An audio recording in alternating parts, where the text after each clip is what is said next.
बोला काय सभापती महोदय, 289 आज मी दिलेला आहे. 2-3 दिवसापूर्वी या राज्याचं जनसुरक्षा विधेयक आपण पारित केलं. जनसुरक्षा विधेयक पारित करताना या जनतेच्या सुरक्षतेच्या विषयी फार मोठी भाषणं केली गेली.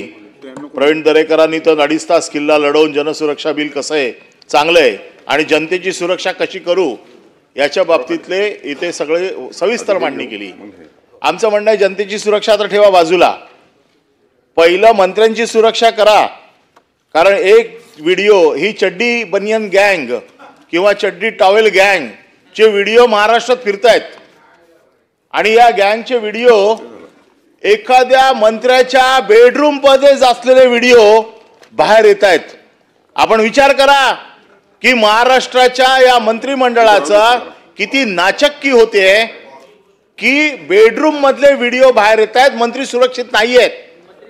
जनतेची सुरक्षा ठेवा बाजूला, मंत्र्यांच्या सुरक्षतेचा प्रश्न निर्माण झालेला आहे आज. आणि जाहीर कार्यक्रमात पुन्हा सांगतायत की पैसे कमी पडले तर आम्ही देऊ, पैशाची बॅग दिसते आणि त्याच्या बाबतीमध्ये महाराष्ट्राच्या मनामध्ये एक संभ्रम निर्माण झालाय की या कसा होतो एवढं नाही. मी सांगतो 289 कसा होतो. महाराष्ट्रातला मंत्री सुरक्षित नाहीये, अधिवेशन चालू आहे. जर महाराष्ट्रातला मंत्री सुरक्षा नाही आहे आणि इथे जनसुरक्षा विधेयक आणलं जात आहे तर महाराष्ट्राच्या मंत्र्याच्या सुरक्षतेसाठी आणि त्याच्या बाबतीमध्ये पैशाची बॅग दिसते ज्याच्यावरती इन्कम टॅक्सची नोटीस आहे तरी देखील धीट मंत्री पैशाच्या बॅगा घरात ठेवत आहे. आणि अगदीच काय नाही तो अहो सरकारतर्फे 2-2 कपडे तर द्या, सगळे उघडे फिरतायत. काय चाललंय? उघडे नागडे फिरतायत मंत्री.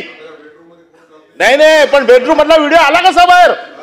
बेडरूम मधला व्हिडिओ आला कसा बाहेर? आमचं म्हणणं तेच आहे की बेडरूम मधले व्हिडिओ बाहेर येत आहेत याचा अर्थ मंत्री सुरक्षित नाहीये. मी बेडरूम मध्ये सूट घालून झोपा असं सांगितलेलंच नाहीये. माझं म्हणणं असं आहे बेडरूम पर्यंत तुमची यंत्रणा पोखरली गेली आहे. डिजिटलायझेशन फ्रॉड हा जो आहे हा मंत्र्याच्या घरापर्यंत गेलेला आहे आणि त्याच्यामुळे मंत्री जर सुरक्षित नसतील तर सर्वसामान्य माणूस काय सुरक्षित राहील.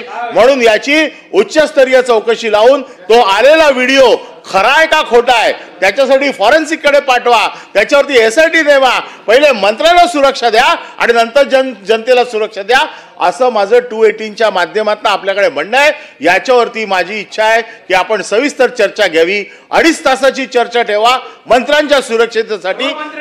त्याचं कारण असं आहे मंत्री जर सुरक्षित नसतील तर सर्वसामान्य जनता काय सुरक्षित राहणार. आणि म्हणून मंत्र्यांच्या सुरक्षेसाठी आपण कुठल्या नियमाखाली हा विषय घेणार आहे याचं रुलिंग आपण द्यावं.